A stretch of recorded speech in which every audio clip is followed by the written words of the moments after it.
What does Amanda the Adventurer 3 hide from you behind the scenes and out of bounds? In the third installment of Amanda the Adventurer, you'll once again dive into an array of cursed tapes to uncover the dark past behind the seemingly innocent children's show. Besides meeting a few familiar faces, we'll also be taking a look at a bunch of stuff the developers didn't intend for you to see. For instance, a bunch of whiteboxing that shows how much the map changed over time. We'll also be taking a look at how the monstrous Wooly behaves when out of the player's sight. That said, I hope you enjoyed today's game-breaking video. Also, I did start a new channel for shorter findings in horror games, from sneak peeks at stuff I'm covering on this channel, to clips, to some silly horror games I may not cover here. So subscribe in the description below to check it out. Now, as always, I like to do a quick recap of the game's flow of events. That way we're all refreshed on what we're covering. So as the game begins, we'll first play through a flashback where you break into the Hamlin Entertainment Facility. After heading into the security room, you'll solve a puzzle using these pods, with helpful hints being given by Amanda. While trying to create a copy of the KDOH Rebirth project data, you'll be stopped by a guard who is clearly not too happy to see you, bringing us back to the present as Joanne meets an unfortunate end. We'll put a pin in the recap for now and jump back in time. So before anything, I want to take a look at the title screen because there's a bit more to it than you'd first realize. From our usual viewing angle, we can typically only see this small sewer tunnel pouring into the canal below. But this area is actually an existing asset that'll be used a bit later in the game. Because of this, we can pull the camera back and explore this tunnel area a bit more. Multiple twists and turns make up this sewer area, and there are lights illuminating the various paths that exist in this location. I brightened up the level myself just to see things more clearly, and this is what the level looks like from an aerial view. The tunnels come to an end out of sight, and the water extends a lot further out than needed. As I mentioned before, we'll be returning to this area a bit later on in the cutscene. We can find the ladder we'll eventually climb down to access this area, as well as a room with a broken cage. But we never see it from this title screen because our camera is static for its duration. Now, loading into the actual game, the first thing I did after spawning in was check some of these doors lining the hallway. You never know in these games whether a door is locked or just simply there for set dressing. And in this case, you can clearly see which it ended up being. There are a bunch of these false doors in the game, and I was just as disappointed as you are. Advancing into the room ahead, we'll find 8 pods lining both sides of this space. From outside, you can see a silhouette of what looks like a person floating inside, but we can never find out directly. By moving the camera inside, you'll see that each of these pods contains what looks to be a Sal Black model of a person, but they lack any distinct features beyond a nose and ears. After moving one out of the pod, you can see that the back of the model is completely flat as well, and it looks more like a CPR dummy than a person now. I was able to disable the animations too, which makes it easier to see exactly what we're dealing with. These are a lot creepier than I'd expected, and I can't say if it's better or worse than a regular person being inside. Also, the doors on this side of the room are fake too, just in case you wanted to know. Something I almost missed was this hidden tape stored outside the map. It's a copy of Amanda the Adventurer, and it's floating out of bounds directly beside the security room, but I'm not certain why it was put here. It was here when the map loaded in, and it was still there when we finished playing through this area. I could not interact with it when I tried, so its purpose here is a mystery to me. As this flashback sequence comes to an end, we can hear the security guards closing in on the room as we attempt to make our escape. But you may be surprised to find that their security is on the lighter side. Though we hear them walking and speaking to the player, nobody ever entered this room to start with. By all accounts, we were never in danger, and the person stealing this data was completely unharmed. Yep, that's my takeaway, and I'm sticking with it. After the cutscene ends, we'll pick up where the second game left off as the player heads down a ladder and into the sewers. We run into our woolly friend down here, which results in a short chase, leading the player into a now abandoned Hamlin building. While playing through an unlabeled tape, we'll use Blabo to access hidden recordings and retrieve hints for puzzle solving. After this, we'll play through another tape called Amusement Park, which gives the player access to what looks like a control room overlooking this large pod. After watching another tape, a shock is sent to the TV above, giving you yet another tape. Jumping back in time, we can now take another look at the sewer area from another perspective. You usually just stumble through this area as the title card plays, but this time we're actually meant to be here. As you can see, this area is mostly the same as before, only this time we're entering from the ladder above. The ladder at this moment doesn't go anywhere, of course, but there's a hidden asset here that we can't currently see. Hidden in the game's files, I found another section of the tunnel overlaying this already existing section. This pre-built section of the map fits perfectly into place, and I assume it was taken out and replaced by this new section containing the ladder. This isn't the only object of this kind either. There's another hidden sewer asset in the exit as well, this time being a small piece of pipe by the stairs. I can't say what these are for any certainty, but it's cool to find them regardless as we round the corner ahead. We can watch as the monster Wooly loads in while out of the player's sight. He slinks forward through the murky water and stops, staring up at the player like a total weirdo. While the title card is covering the screen, the player is warped to the other side of the sewer area during a chase sequence. This isn't really a chase to be fair though, since we can see clear as day that there is never anything behind us. In the room ahead, we can see a cage where something has clearly torn its way out. There are claw marks inside the cage, and although there's a shadowy barrier blocking our view, there's nothing else to see here since it's completely empty. I'm not sure what was inside the cage, and I'm not sure I feel better knowing that it's gone. As this sequence ends, we can see a copy of the tape already present and just floating in midair. The tape in our hands eventually ends up in the same exact location, basically fusing with the existing tape as we're loaded into the next section of the level. That being said, let's take a closer look at this main gameplay area from another perspective. First and foremost, this is what the Ellinian office looks like from an aerial perspective. We'll be exploring another floor of this area before long, but at this given moment, this is all we have to traverse. There's a bit more than meets the eye here too, since the developers left behind a few assets in the game's final build that probably weren't meant to be there. First off, there's a set of objects called tapes that belong to a set of test tools left behind during development. This particular object contains all the VHS tapes that the player can obtain during gameplay, and these objects were likely used during playtesting to make it easier to access different parts of the game. Of course, the game doesn't exactly play out as intended if all the tapes are just readily available, but it's still an interesting find that could help you out in a pinch. The next set of hidden objects are a bit bigger than the last though. When digging through some of the left behind files, I found that most of the rooms in this location had white boxing left over from when the map was initially being blocked out. By hiding the majority of the finished level and bringing the white boxing back, we can see the original vision the game's creators had for the space. The kitchen area is a bit hard to view like this, since all the counters and cupboards are a solid pink color, and we can't really see them for the most part. The desks are another story though, since here we can see the original intended shape and size for this area. It surprisingly stayed mostly the same, with the overall size of the furniture being the main difference. In the main office area, you can see that the television was originally in a slightly different location. The design wasn't quite the same either, but other than being angled differently, it's pretty similar too.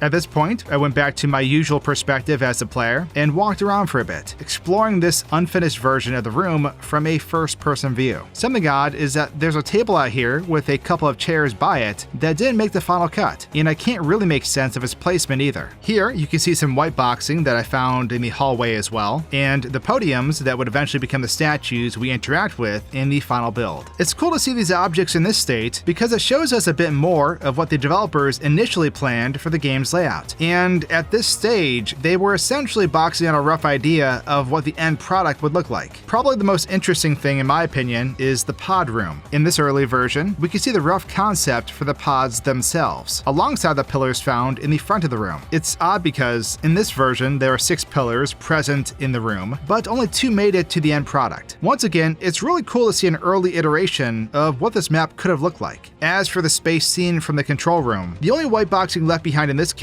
are the viewing bleachers and a set of railings. I moved the object off to the side so we can compare them side by side this time, and once again, they remained pretty much unchanged. I guess by the third game, you get the hang of things. Now as for something else the developers left behind, we'll have to look at our helping hand robot, Blabo. This robot remains in the area to help the player if they get stuck or obtain a code used for hidden voice recordings, but there's more to him than meets the eye. First, Blabo here has a secret doppelganger hidden within the game's files. This empty husk of a Blabot is part of Blabo's files, and I was able to bring him back to the physical world for all to see. He's non-functional and serves no purpose now, but I assume this entity was yoinked from a previous game. The devs likely built Blabo using his robot counterpart as a base. That way, they wouldn't have to build an entirely new entity from scratch when they share the same functionality. There's something called debug text stored within his files as well. As you can see, it looks more like a username floating above his head at this point but it does serve a purpose beyond this. After I inputted a code incorrectly, the text above his head changed to the word incorrect. I can assume this was used during playtesting to make sure our bozo bro here worked as they intended, but the word incorrect never went away, so I feel like he's just mocking me at this point.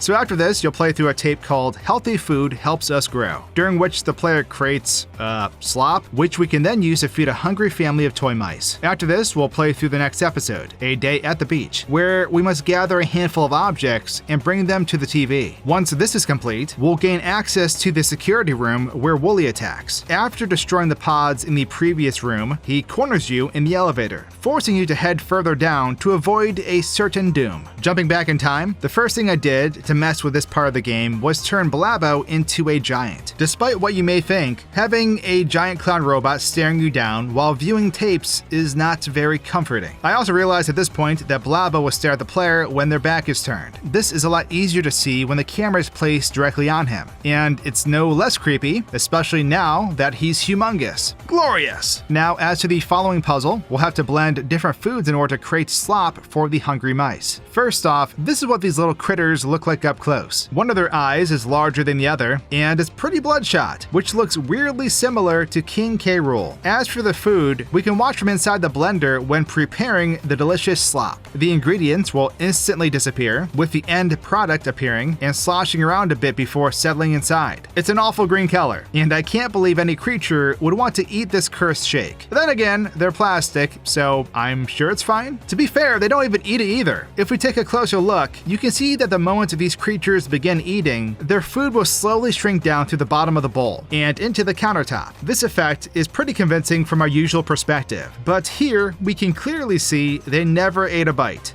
After we finish this tape, we'll help Amanda with her beach activities, requiring a knife to pop a few beach balls. The knife is given to you by Blabo, but because I made him massive, something pretty funny happened. The knife Blabo gave me was gigantic too. It still functioned as expected, but it looked more like the Buster Sword than a kitchen utensil at this point. At the very least, I felt a lot safer carrying this massive thing around. As for the beach balls themselves, I moved the camera inside each one and found they were empty, and by that I mean they weren't even modeled internally. None of the objects we need are present inside at the moment, but if we pop it while looking inside, you can see the object spawn the moment we pop it. There's not much to see during the following tape, but when heading to the security room, we'll have our first real encounter with Wooly. Something you may have not known is that this monstrous character is a lot closer than you'd think. By moving the camera past the door we entered from, we can find the monster Wooly just standing there menacingly. What's funny about this is that his head would clip through the door if it were in a regular position. So instead, his head is currently tucked down between his front legs. As funny as this is, it's still terrifying seeing just how large this creature is compared to the rest of the level. As the sequence progresses, Wooly, which we now know as Shepherd, can be seen trying to enter the room while the door is barely cracked open. Once again, we can view this from beyond the door, and in doing so, we can watch as he snaps between these different animations. Not all these animations make sense, and some of them just look flat out goofy. You'd never see these animations during gameplay though, so there is no reason to polish them any further. If we fail to escape in time, Wooly will clip through the door for a moment before warping to the security office. At this point, he'll approach the player and corner them against the wall, leaning in to take a bite out of you as the game sends you back to the title screen. After escaping Wooly, the elevator will drop you off on the lower floor called the Chapel. Here, you'll play through a tape called When I'm Grown Up, where Amanda gives her doll a makeover. During this minigame, you'll have to interact with mirrors in this hallway where her doll's disembodied reflections are used to solve the puzzle and continue forward. Once complete, you'll help Amanda prepare for a party, seating her guests in the right places as you align ritual candles in the room ahead. Amanda opens the door, allowing the player to reach Rebecca from the stasis pod and causing Shepherd to attack once again. The entity, now referred to as the Colton Anomaly,